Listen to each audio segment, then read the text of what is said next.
Love her voice. Okay, so welcome again to the Transfer Center and the History Undergraduate Advisory Board discussion about North Campus. We love it. It is the more beautiful part of campus. I think we've decided at the beginning of this meeting. So we are going to jump right in. I'm going to share screen with the presentation.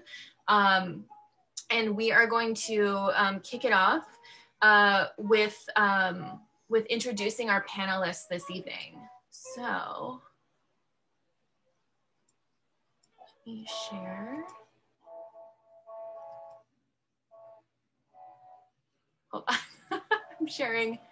Wait, did I share the right one? Hold on. It's the record button. It makes me nervous. Okay. Perfect.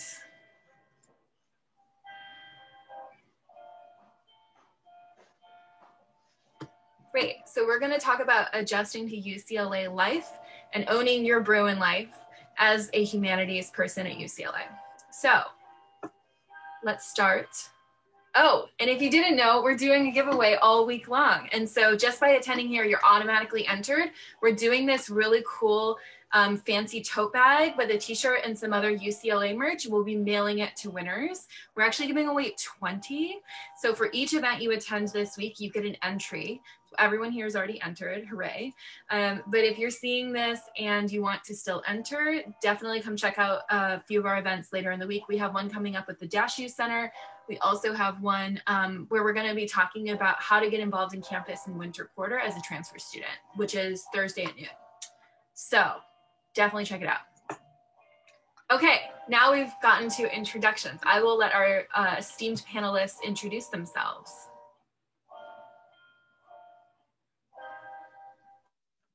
Hi, everybody. My name's Atsiri. I'm a history major. I transferred from ELAC. I don't know if you guys know where that's at, Los Angeles College. And a fun fact is I love scary movies. Awesome. Hey, everyone, my name is Matt. I'm a history major. I'm also minoring in entrepreneurship. I went to El Camino College. So if there's any warriors out there, go Warriors. Fun fact, I love road trips. And I've actually traveled to I think 20 states or something like that. So, yeah. Well, first, my internet keeps saying it's going down, so I apologize if I'm really staticky, but my name's Taylor Fairless. I'm also a history major and I'm minoring in global studies.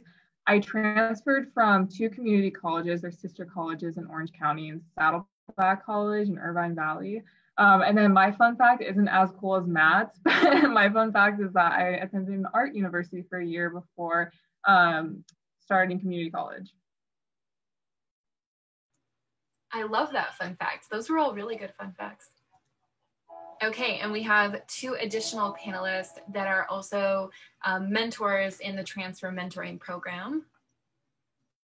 Yeah, so hi everyone, my name's Charisma. I am a history major and minoring in Chicano Studies and anthropology. I transferred from College of the Desert, so that's Palm Springs, Palm Desert area. So no one knows where that's at because a lot of people don't. A fun fact about me is I actually make some of my own clothes, so I like to do that stuff. That's what I do on my free time. Did a lot of that during quarantine, so yeah. And hi, my name is Tabitha. I'm an anthropology major and history minor, and I transferred from Mount San Antonio College, or Mount SAC, which when people don't know where that is, they think it's in Sacramento. It is not. I'm from LA County. I don't even live that far away from UCLA. Nowhere near Sacramento, but just easier than saying Mount San Antonio College. It's Mount SAC. And my fun fact is that I'm vegan, and 2021 marks 2 years since I first went vegan. Yeah, 2 years.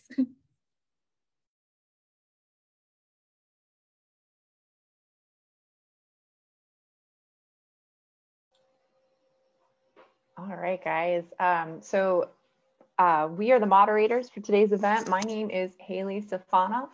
I'm the Director of Student Affairs for the Department of History. I guess my fun fact is I was a transfer student. I went to Santa Monica College, go SMC, and then later transferred to one of our sister UC campuses. I am a banana slug. So yes, this is a phenomenal group of people, and I'm very, very proud to be a part of this. So thank you. And hello again, everyone. I'm Sarah Moe. I'm the Assistant Director of the Transfer Student Center, and I am not a transfer, but I'm also from Michigan. And so the Michigan community college system is very different. That's my summary on all of that. But I came to UCLA for the Master's of Education and Student Affairs program, and I was instantly obsessed with the transfer student community on campus. And so it's just an absolute dream to get to work with transfers because I believe really strongly in the power of accessible education. And so this is really a dream for me.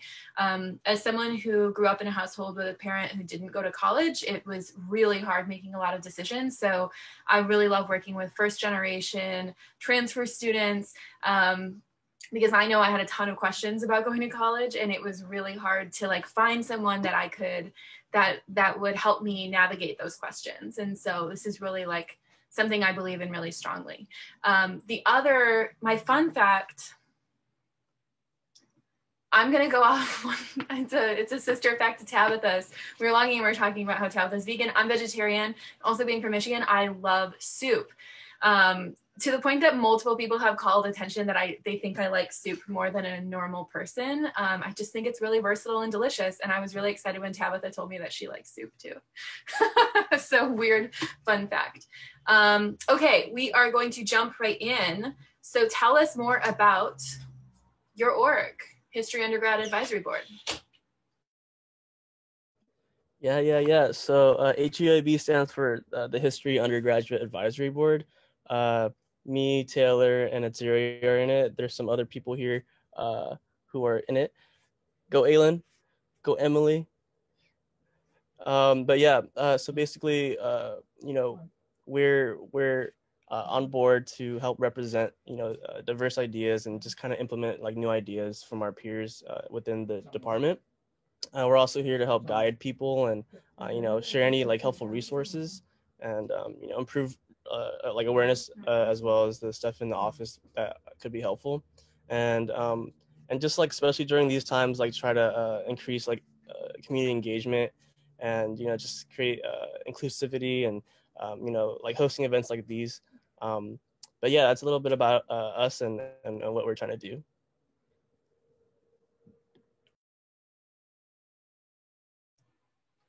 I'll share quickly what the Transfer Center does. We try really hard to be the one-stop shop for all things transfer on campus. So I like to say we are here to welcome people as they enter, and we do a lot of events with admissions when people are first admitted, to answer questions about entering UCLA as a transfer. We also do a lot of welcome events in the fall and helping people sort of adjust to life at UCLA. Then we try to be a support system and an office where you can really go to, and we share resources and connect people to other departments on campus that may be able to help them. Our number one referral is always to academic advisors because they're the best.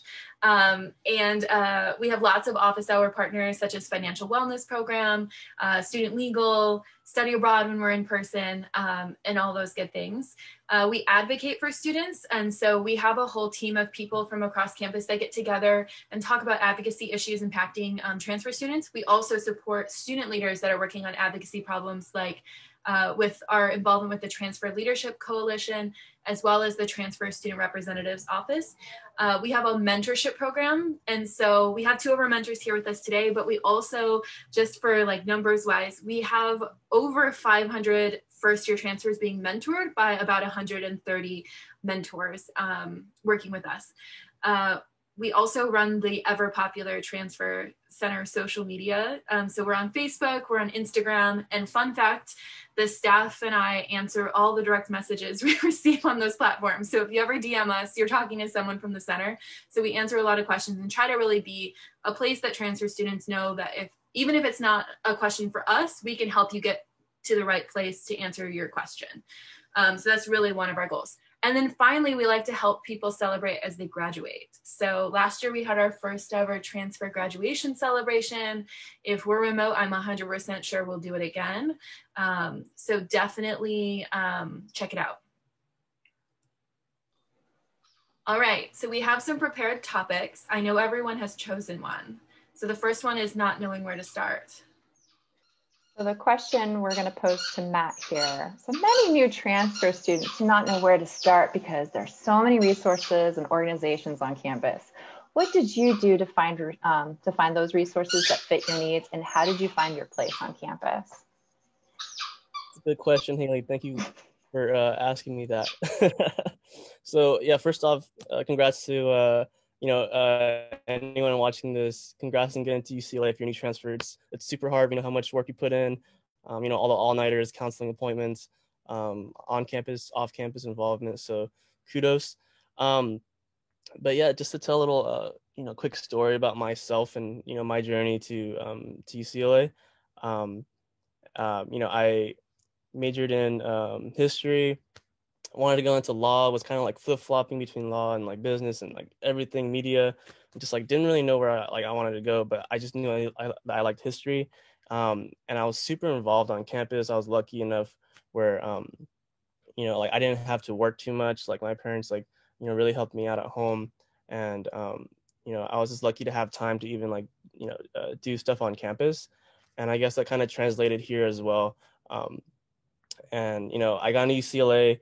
I lived in the transfer dorms, and I was also lucky enough to already have like a couple buddies here that were were nice enough to introduce me to their friends and kind of really expanded my network, and kind of just they really helped me find like the right people, I guess, like-minded people.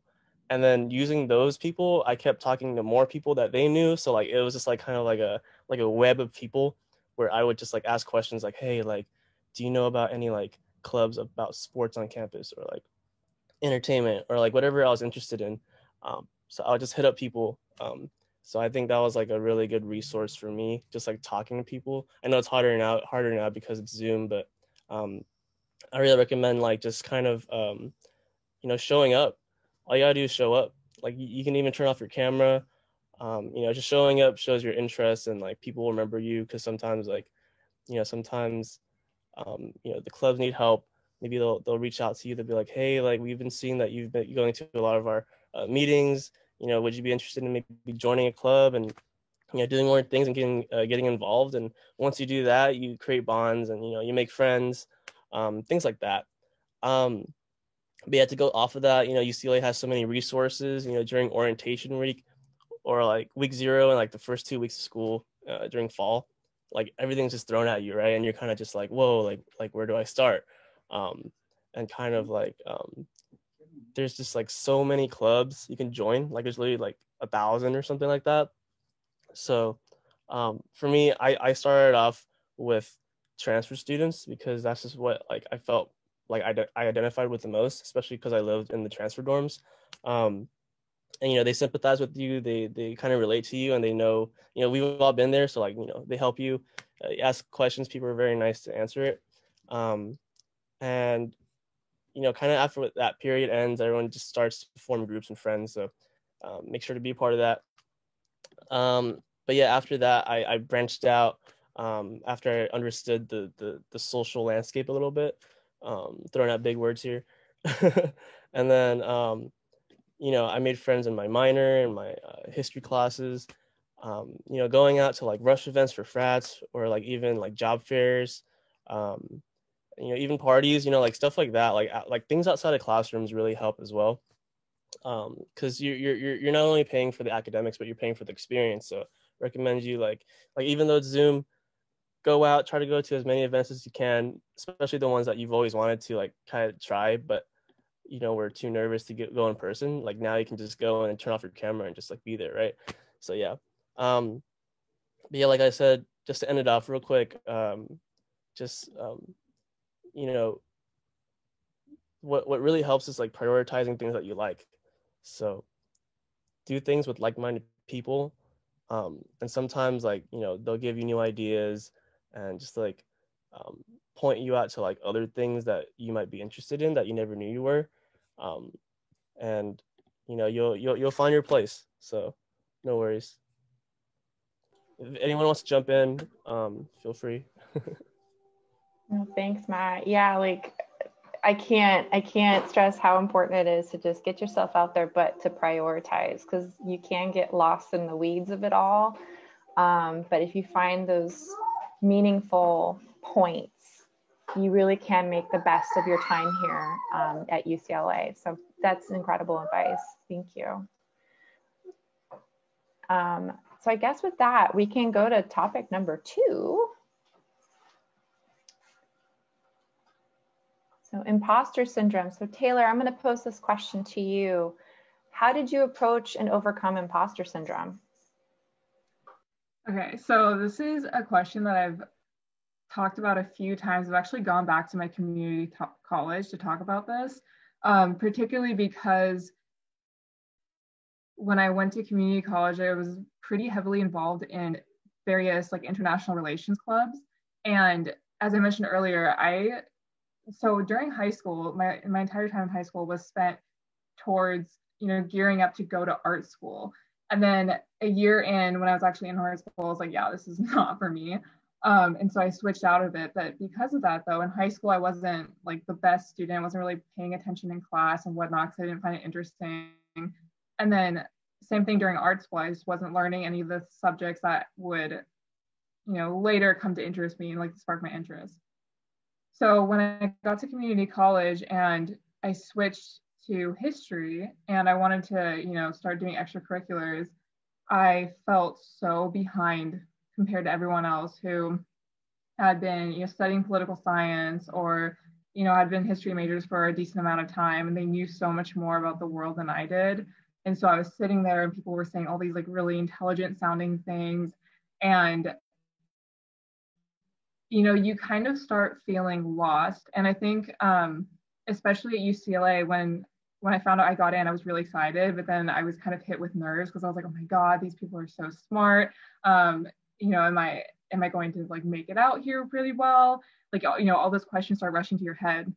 And what I found that has helped me overcome imposter syndrome, because even now I still have like less, like, I guess, years of experience than some of my other peers who, especially because I'm interested in pursuing a career in defense. And so a lot of my friends who have like similar ambitions and going to the fields of like foreign policy, they're all political science majors, and they know more about like international affairs than I do, because they've been studying it for much longer. But what I've found that's helped me out with imposter syndrome is that it kind of stems back to what Matt said, is that you really have to put yourself out there, and you cannot be afraid of making mistakes. And that was something that I had to learn frequently, is that when we get afraid of making mistakes, it prevents us from actually learning. So like in the classroom, for example, when a teacher says something and you're kind of confused about it and you're like, oh, I don't know, should I ask this question? Is it going to be dumb? Like you always get those kinds of worries. But what I found is like sometimes it just takes that like level of vulnerability just to ask that question. And what you can learn from that is like, at least from like my experience, there's never once been a question I've asked that has been rejected, or something that I've tried like genuinely to do, like in any case, like just trying to learn something new and get rejected from that. That's never happened to me before. And every time when I put myself out there, it's helped me to break down another wall, and it's helped me to learn something. And importantly, it's helped me to build a connection. So like, I think that's actually the good thing about doing Zoom, is that it kind of fostered more of that. Thank you, Jessica. It fostered more of like a professor-student dialogue. I found a lot of times professors are asking students questions, and it's kind of like, your time to actually like put yourself out there and to do that. And, it's not just in the classroom, but it's also in doing clubs too. I know sometimes you walk into a club and it seems like there's like that tight knit of, group of friends within that club. And you're like, oh my God, like, do I go say hello? Like, I'm nervous. They all seem so cool and intelligent, and I'm not that. And you get all those fears in your head. But at the same thing, like I did Model UN, and in conference, you actually have to force yourself to go and walk up to those groups of people that terrify you and put yourself out there and introduce yourself. And the same thing, like I've never once been turned down. Like it's such an irrational fear that we have in our head. And what happens is when you just take that initial first step, you kind of have to nudge yourself to do something. The more you do that, the more confident you become in yourself. And importantly, the more you learn. And you can learn, you know, not just information, like if you're talking about like in a classroom setting, you learn more about the content, but you also learn more about people. And you get to learn about their experiences and how they are using their experiences to get to the places they want to go. And sometimes those places that they want to go align with the places that you want to go. And Matt said this earlier, it's like building connections. And that's another really, really important thing when it comes to breaking down imposter syndrome, is that people at UCLA want to help you, especially the professors. I didn't really go to office hours during when I was at community college, but that has been such an important tool for me while at UCLA. And sometimes like we're kind of afraid of going to office hours because you're in a very intimate setting with someone who's a very, you know, tends to be a high profiled intellect, and you're like, what kind of questions do I ask them? There's actually one professor, his name's Professor Jeffrey Robinson. He's amazing. I don't know if any of you guys have had him, but I went to his office hours, I think almost every week, the quarter that I had him. And like 80% of the time I actually didn't have a question about the content of the course. I just wanted to talk to him about his career. He has an absolutely amazing career history. But when we had those discussions about his career, we would start implementing topics about the course, and it actually helped me to expand beyond what we were learning and to really contextualize it into real world situations. It was a history class, so I can bring it back to the present day. But that certainly helped me to overcome that concept that I wasn't necessarily meant to be here, because someone like Professor Robinson or all the professors that I've gone during office hours really cares about you as a student and wants to see you grow. And they're really helpful in sitting down with you and going through the nuances and helping you to think about things in a more concise and deeper way. And so like really all of this is to say that like it will take you putting yourself, it will take a little bit of humility, a little bit of vulnerability, but you really have to put yourself out there in the classroom, in clubs, in office hours, and build those connections and to start genuinely learning and to build the tools that you need to feel confident in who you are as a person. Because oftentimes imposter syndrome kind of stems from us being in a very comfortable state where we're not going out and trying new things. We're not pushing ourselves. And so my best advice for that would be to put yourself out there. Don't be afraid of failing. We all mess up sometimes, but you have to do it, because it will honestly make you a better person. It'll make you a better student. It'll make you a better friend. So I hope that you guys can maybe do that. And I would love to hear about it too at some point. I know some of you guys are history majors, so if I ever have a history class with you guys, please let me know if you guys do that. That'd be really cool. But hopefully some of you find that helpful.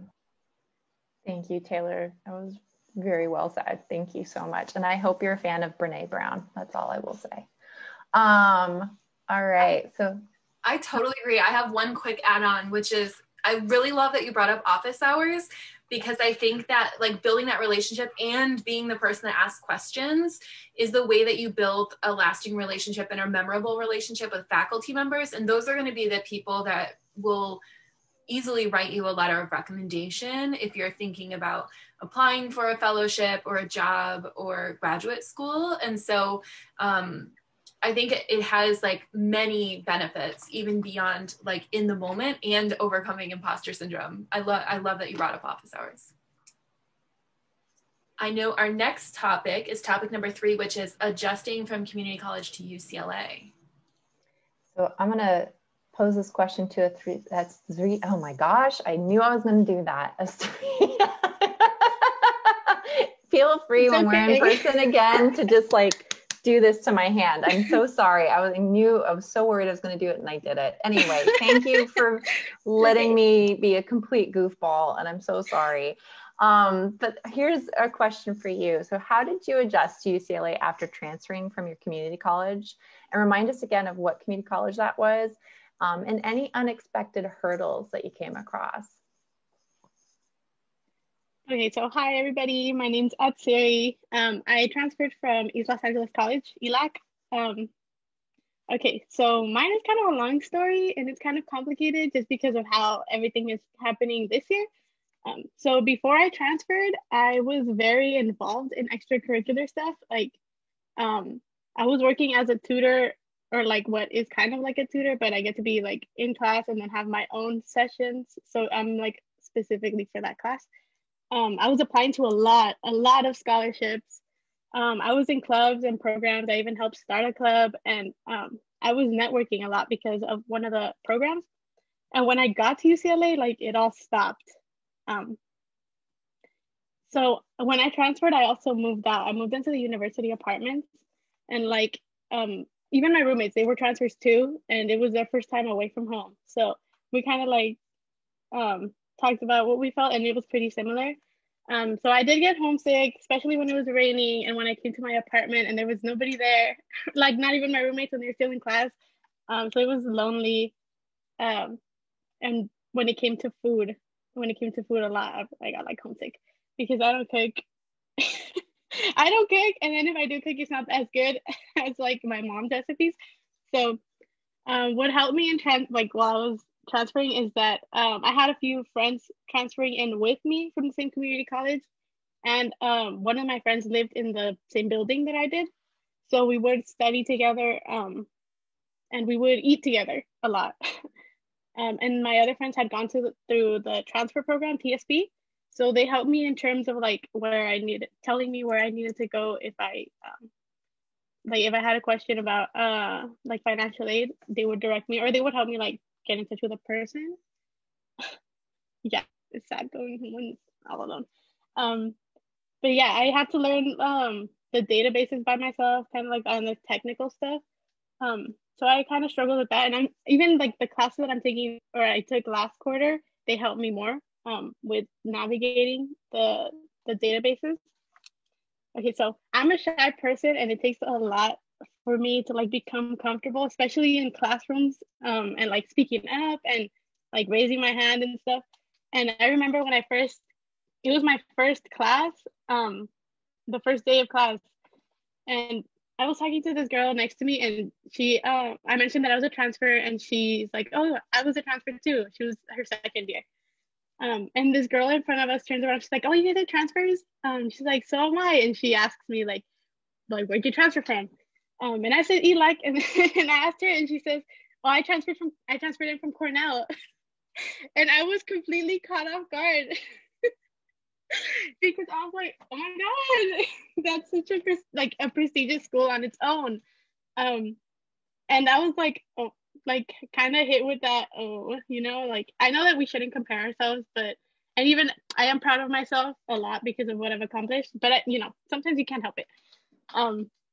So that kind of like transferred, that kind of like became a manifestation of like imposter syndrome for me. I felt like the people around me were smarter, even the transfers. I was like, oh my god, they already have like this head start. So that kind of like put me off from like getting involved or like taking advantage of opportunities that I could have, like going to like certain events. I would justify, like I would make excuses not to go, like, oh, I have an assignment coming up, I should probably work on that. Or I would like just say, I'm just gonna chill this quarter instead of just jumping back into it because I had just transferred like from doing a lot of things. So I was just making excuses. And then a quarter turned into a year. And I would have this night by like the end of winter, I was having like this nagging feeling that I wasn't doing enough because I was comparing myself to the year before I transferred where I was doing a lot of things. And when the pandemic hit, I got even more worried because I felt like it was going to be like even harder for me to get involved or like to find the opportunities that I did have when I was on campus. But luckily I applied to HUAB and I got in, and I started in fall. So now we're transferring into like my second year this year, and it's been like a whole ride on its own. So this year I started taking on more responsibilities, starting with HUAB. And then I realized that I still needed like a lot of units to hit the graduation requirement. So I met with a counselor to talk about taking on a second major. And I had originally planned to take 2 classes in the summer so that I didn't have to like overwhelm myself during the year. But I also had applied to a fellowship during fall. And after, Cornell is a university or it's a college. Anywho, I had submitted an application for a fellowship during the fall, and I didn't get news until the winter break. So I had planned my schedule into the summer, and I received news that I had gotten in. But they gave me the breakdown because the fellowship is for a law program, and it's a 9-month program that we would have to be taking an LSAT course for the exam at the end of summer. Like the end of summer, we have to take the LSAT exam. So it would have to be a lot of studying during the summer, and I was like, I can't take 2 classes. So I had to like meet with a counselor again, but I couldn't, and it got frustrating because it was winter break, so I couldn't get in contact with anybody really. So yeah, that was like a whole mess, and it was unexpected. It was unexpected. I mean, I'm happy that I got the fellowship, but now I'm stuck with like having to take a fixed amount of time to take a certain number of units, and I was left with 21 units this quarter, and I'm gonna have to take like 18 next quarter. But I still have to meet with a counselor to figure that out, but I'm on my way. Like we figured it out with another counselor. But yeah, just so you know, things are gonna happen. Things are gonna happen, and it goes back to thank you everybody. Yeah, like put yourself out there. Like that's what I did. I really I'm afraid of public speaking, like even for this event, but you gotta put yourself out there because it is gonna be uncomfortable. And I like what Taylor said about vulnerability, because you do feel vulnerable, like you feel exposed. But things can happen. Like I got a fellowship and I didn't think I was gonna get it, and I didn't know what I was gonna do after I graduated, but things work out, you know? Thank you. I don't want to go over time. That was I loved that. Phenomenal.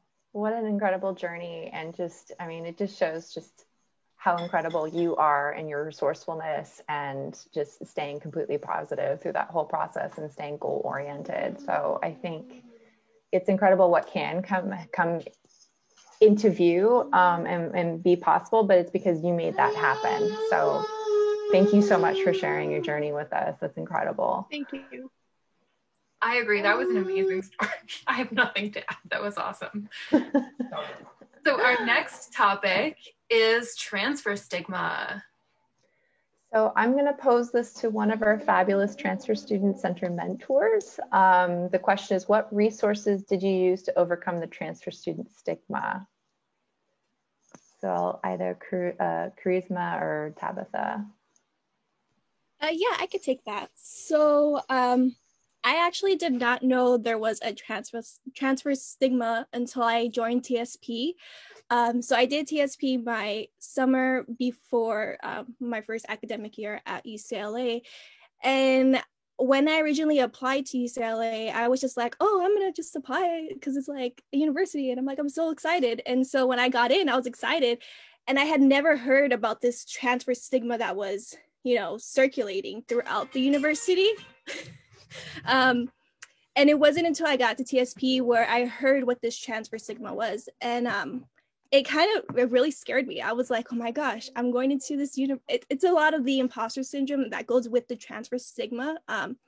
So I was really nervous. I was like, oh my gosh, like everyone's gonna be like, they're just gonna know that I'm a transfer. Like I'm gonna be walking on campus in some way, they're gonna know I'm a transfer student. And so that's what it really scared me. And I was like, oh my gosh. And just the idea that, you know, students who came to UCLA right out of high school think of transfer students as taking the easy route, or they don't have it as hard, or they expect everything to be easy, or it's just the idea that transfer students are like taking the easy route, and it's like, we're not.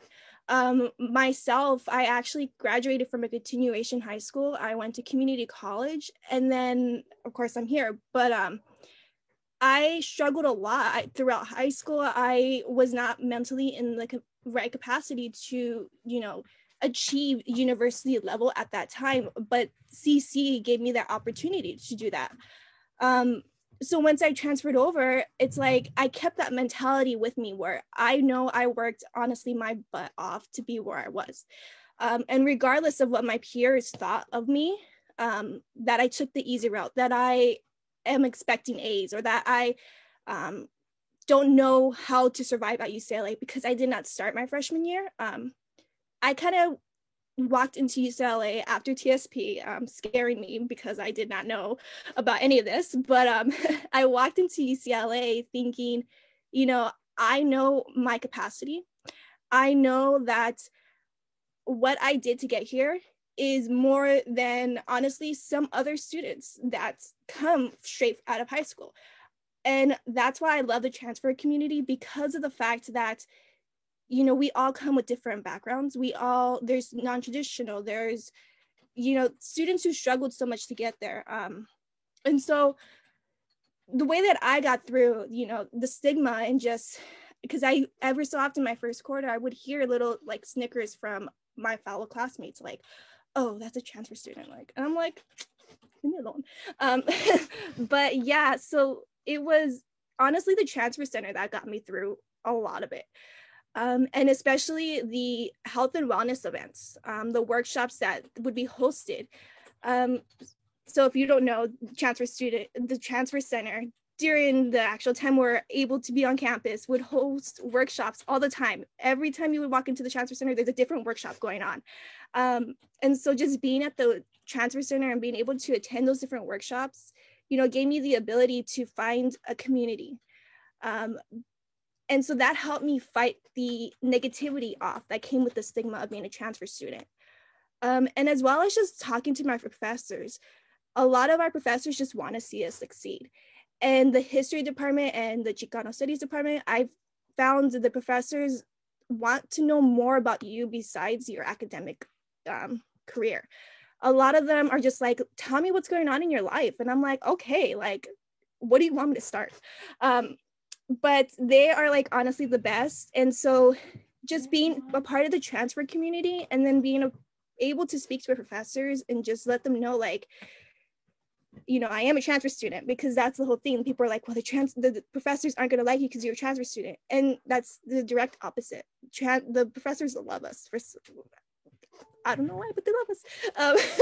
But they're like, oh, okay, yeah, like, what community college did you come from? And I'm like, oh, I'm from over here in the middle of like nowhere. But yeah, yeah, so it's what really helped me get through the stigma that came with being a transfer student was finding my community and finding people to talk to. I joined Bruin Corps, which is an amazing tutoring program, and I found so much joy in doing it and just being able to assist with students developing their education. I've been able to do so many great things because of the fact that I kept my mentality and was able to fight off that stigma by attending those different workshops to keep, you know, kind of like that grind. You're just keeping your mind in place. You're remembering that where you came from, that CC built you up to succeed. And so remembering that community colleges, even though there's a stigma once you get to either a Cal State or a university, you're always going to feel a little bit left out. And that's the imposter syndrome, but you just remember to find your community. And as well as being a commuter, I was a commuter my first year. And so that also like impacted the stigma, because I was like, oh my gosh, I'm not getting that traditional, sorry, I'm not getting that traditional university experience. But the transfer center as well, it's like that transfer center and that community and TSP and just developing that community, regardless, like Matt was talking about how they have all those crazy events that happen within the like first week. It's putting yourself out there to actually meet people. Those people then help you develop your footing within university, and you're able to keep your mind straight and remember what your goals are and just kind of brush off everyone else. If they got negativity towards you, then oh well. So that's what kind of kept me going. So yeah, I'm gonna end there. So look for your community, and that will definitely like fight your stigma, because you don't like, transfers are amazing. We've gone through some of the hardest stuff to get to where we are, and just remember that while you are here at UCLA, because that's honestly the great thing about being a transfer student. And you bring different discussions to the topic, or different topics to the discussion. Sorry, a little off right now. But yeah, so fight the stigma. But yeah. Charisma, you're so right. Like if someone's bringing negativity, just brush it off. Like you're 100%. That's such good advice. I love that you're a commuter. We do some special events when we're back on campus for commuters. Did you ever get to go to the breakfast or lunch? I was able to go to the first event that we had in the beginning of the year, where it's like the big like meet all the commuters, and that was like such a blessing, because I was like, I'm not in this by myself, and I was like, we're traveling from the same area, do you want a carpool? And so it was really cool. But yeah, that's one of my favorite events, is you get to see all the commuters get together and like make connections and friendships, and like some of the conversations I've seen in like those commuter socials are the best. Like of just I just love it. So when we get back to campus, just know if you are a commuter, there are these events that happen a couple times a year where they do like a free breakfast or a free lunch or a social just for commuters, where you can meet other people that are commuting. And they're always really fun. Like sincerely, like I feel like I've made so many like student friends at the commuter events. I'm a big fan. I love that. That was amazing advice as well. Y'all are killing it. Like that was just great. We are on our last topic, which is COVID and the transition to remote learning. So Tabitha, this question's for you. How did you personally adjust to this new transfer experience, and what do you recommend doing to stay motivated at home? I want to know your secret. This is a great question. I definitely love to answer it, because I did like struggle a lot at the beginning. Like I really want to talk about this for sure, because I was not doing so hot. Last spring quarter was my first like fully online quarter, of course. And after those midterm grades came in, I changed 2 of my 3 classes to pass, no pass. And I passed them, so it's fine, but I was just not it. I was like, mental health wise, I was not doing so great. I felt really bitter. I felt like, oh, my transfer experience was like ruined. I was like, why did I do this? Why did I like transfer? Like, it wasn't blah, blah, blah. Especially like as more, obviously, like we all know that COVID got progressively worse, and then more realities of like, oh, okay, we're not coming back in summer. Okay, we're not coming back in fall. Okay, this is different, you know? So I definitely was struggling a lot at the beginning, but I think something that probably made it worse is I didn't really properly acknowledge that. I was kind of like, oh, but like I'm fine, like it's cool. Like, no, I'm not doing well in my classes, and no, I'm not talking to my friends, and no, I'm not like doing anything, but like it's fine, and like I'm doing fine. And that kind of like prevented me from like seeking out more resources, I think, to help. So I think most importantly, I think it's just good to like acknowledge the fact that like there's a lot of emotions right now, and acknowledge when you're struggling and that it is harder. Because I think that coming to a sense, then I think I was able to tackle summer a little differently when I took summer classes. So I was like, okay, well, I know that this is kind of hard for me, so I'm going to try and approach it differently for like how I handle online classroom settings.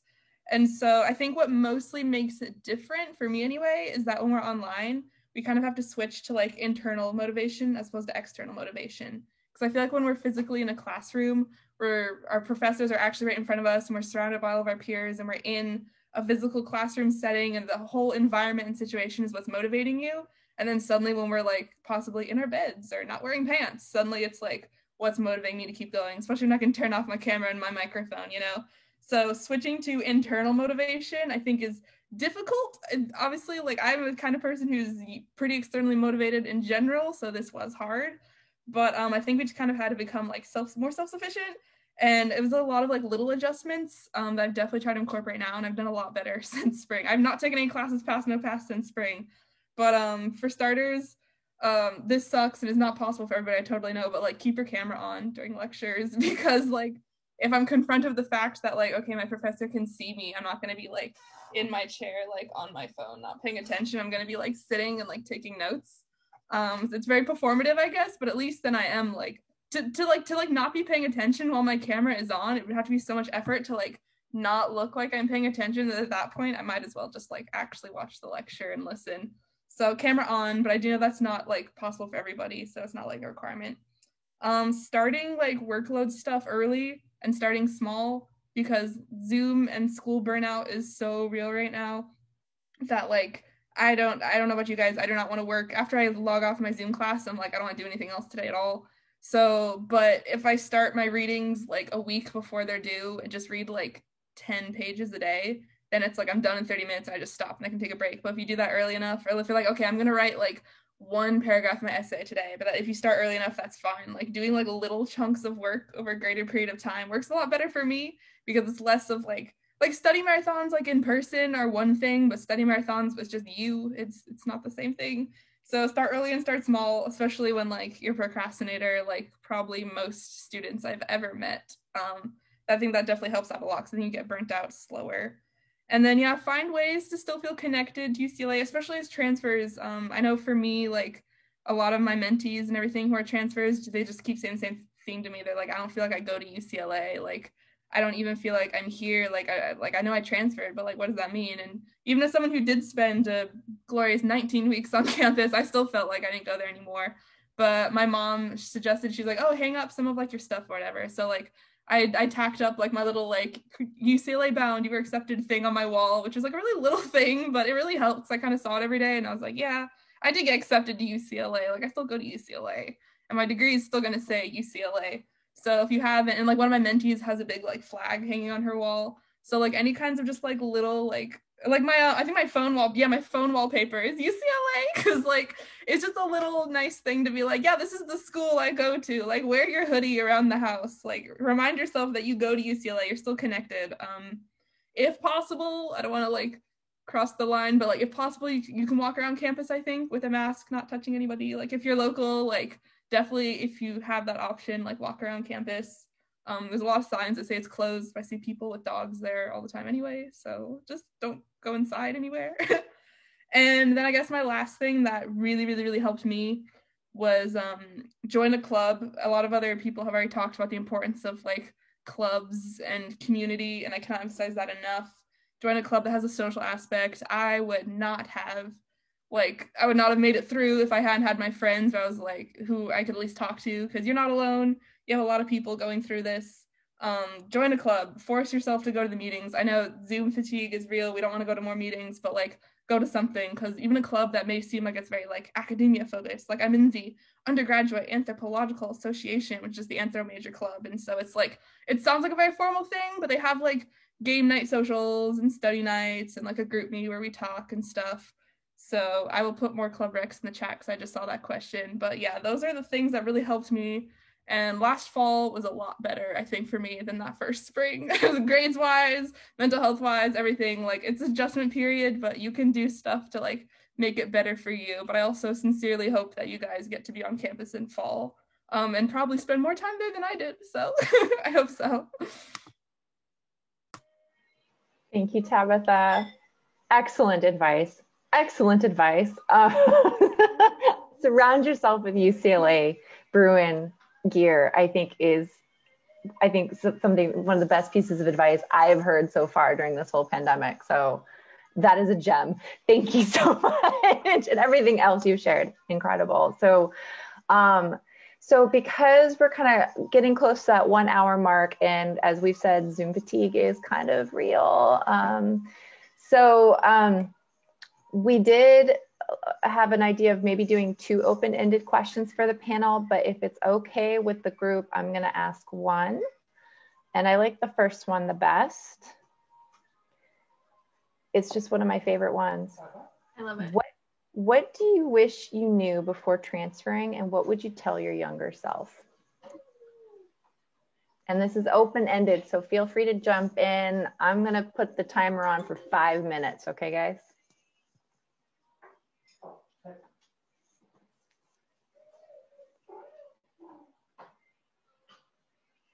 Gosh, okay, I'll try this one out. I literally didn't think about this. I was actually the one that helped formulate this question. I literally didn't think of an answer to it. But okay, the first quarter at UCLA, I actually pushed myself to do something that I would tell myself now to do, because I was like, the few things that I did that was like outside of my box, I was like this close to not doing. I'm so glad I did it, because it was my only chance to actually do it on campus. But I know, like, as UCLA students, obviously, like, everyone here is very smart and they work very hard to get into institutions like this. At least that's definitely like my case. I'm definitely like have my head in the book, my head in the books all day long. And what's really important though is participating in social clubs. And that's definitely what I would go back and tell myself to do before transferring, is that I really didn't do that much. I was, participating in some clubs, but not really being social in it. So that's definitely what I would tell myself, is to go out and to, every so often go to a party, or like every so often, put yourself out there and hang out with friends and like, make time to do that, because that actually is like a really good learning experience too. So you get to learn from people who are also like very smart and what, piques their interest. But that would definitely be something I would tell myself, is to balance school and balance social life, so you don't become a hermit like I was. Any of our other panelists want to jump in on this question? What do you know now that you wish you knew then?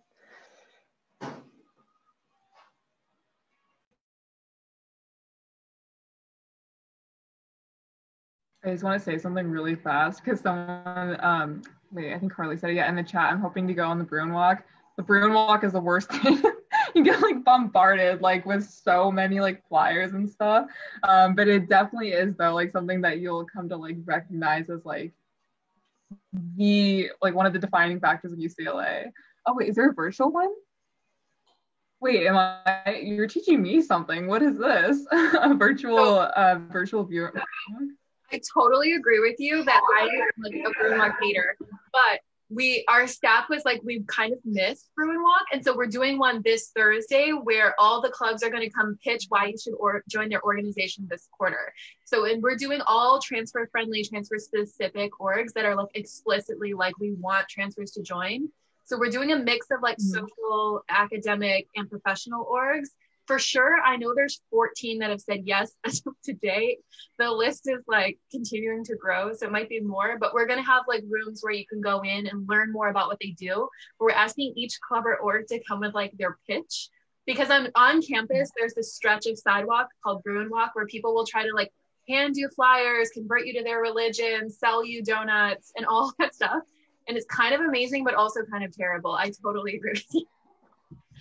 Wait, I love how you said the two examples that you said was convert you to their religion and sell you donuts.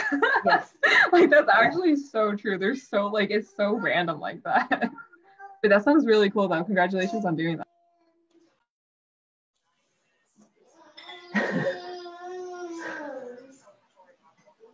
Yeah, I don't miss the flyers or yelling at people, I gotta be honest. I gotta say. As someone who's, I know I'm not technically a part of this panel, but as a former transfer student, I just want to say that, like, especially to that stigma, like, people don't look back and say, well, you were a transfer student. I've never encountered that ever, myself or my friends that I went through community college with, and they range in professions, trust me, from teachers to engineers, doctors, lawyers, on and on and on and on and on. So I honestly think there's a lot more grit and power to being a transfer student. It gave me some serious keys to handle certain situations and to, I think, just be more prepared, not only for college, but for life. So I hope you guys recognize the strength that you have. So anyway, anybody else want to chime in with this question? What do you know now that you wish you knew then? I'll hop on real quick. Hold on. Let me give me like 1 second to think, because I had something and right when I unmuted, I forgot it. Oh God. Well, first thing is, like, if I would go back to tell something to my younger self is, I would tell younger Matt, like, hey man, like, don't stress it. Don't worry. Everything will be fine. So stop worrying. Stop worrying. And then what I wish I knew before, like, maybe just like how crazy it is, I think it's really important to find the support group right away, because like you kind of just get thrown into it like right after the first month. You're kind of just like having fun, and all of a sudden like midterms hits you and you're like, wow, this is really hard. Actually I have to do work. But I don't know, just like other things like resources, like you could go to CPO for free printing. You could like just like little perks on campus that you don't know, or like little like the nice spots to like nap on campus, like Young, the library in North Campus, really good napping spots. And I guess like the scenery, right? Like there's some parts of campus that are like just really like low key, so you kind of just have to walk around and look at it, and yeah, things like that. I can jump in.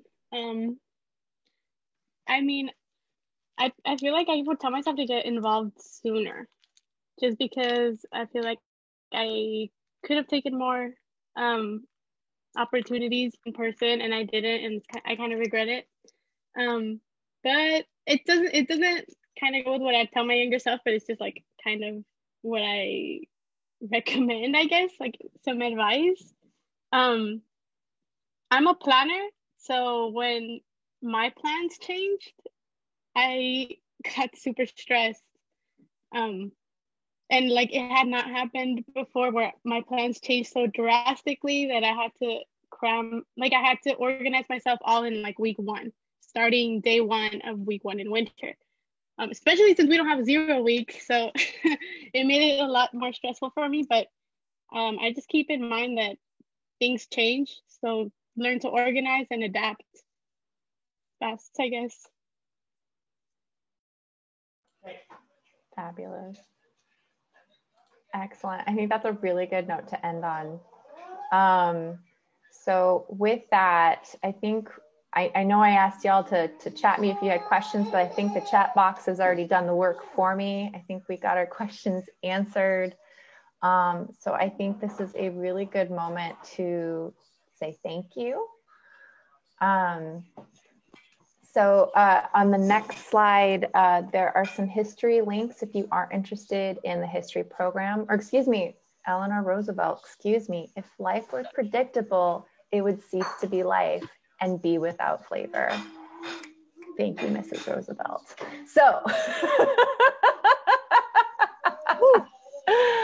and Sarah, I'll hand it to you. I would say I plugged it, but we do have several more events happening this week. Specifically tomorrow, I forgot it was Wednesday already because the day off. Tomorrow at noon is our virtual Bruin Walk event. It totally just has a registration link. It'll automatically send you the key to log in. It's 12 to 1. You're more than welcome to be off camera, eat your lunch, do what you got to do. Even if you're a returning transfer and you're like, in my last quarter, I want to know how to get involved with this, or maybe I might want to do law. Let me find out more about the Free Law Transfer Society.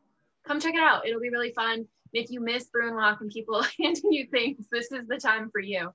The other piece is tomorrow evening, we have a panel with the DashU International Center. So if you are an international student, definitely come check it out. If you know international students, check it out. Or if you want to meet international students, fun fact, I always tell people you should befriend international students. It is one of the things that enhanced my college experience so much. And now I have friends all over the world to go visit when I travel. So, and when we are back on campus, they have a killer quarterly coffee event where you get to taste coffees from around the world. I'm just saying, guys. It's one of the best events on campus. I completely agree with you. I love it. They also have Thai tea if you're not a coffee drinker. Anyway, so Dashu is doing an event with us tomorrow evening. And on Friday, we have one about academic support. It sounds kind of vague. It's called Major Bless, but if you're someone considering adding a minor or a double major, they have curated this enormous website of resources. So just going to go over like what are the different ways you could use that and how do you connect with those folks that are featured. So it's going to be lots of like academic Q&A. That one's short, it's just 30 minutes at 1 o'clock on Friday. We're also counting the nonprofit networking night, which is on Saturday. It's actually during the day. It's not at night. Fun fact, 10 to 3. And Filipino Transfer Student Association is hosting, I might have just gotten their acronym wrong, but they're hosting a study hall. So if you do miss study marathons, late night, it starts at 9 o'clock p.m. You can check in with them and that will also count. Those are the rest of our giveaways. So definitely come check it out if you're interested. We would love to send you UCLA swag to fill your room with, like Tabitha. And we will be including an iHeart Transfer shirt in all of them. Yes. We've got history links. I love it. Yes, history links. We also have transfer center links. Please check them out, bookmark them, see what's coming up, save the dates. And before we go, I just want to thank again, Sarah, for being a fellow moderator and for your work in the Transfer Student Center. Thank you so much. And to especially our panelists today, Asiri, Matt, Taylor, Charisma, and Tabitha. You all are incredible. Thank you for sharing some of your journey with us and some important highlights to help our fellow transfers in this wild journey that feels like a marathon sometimes, but taking these moments, these are just, they're incredible moments. And I'm so proud of all of you for transferring to such an institution like UCLA.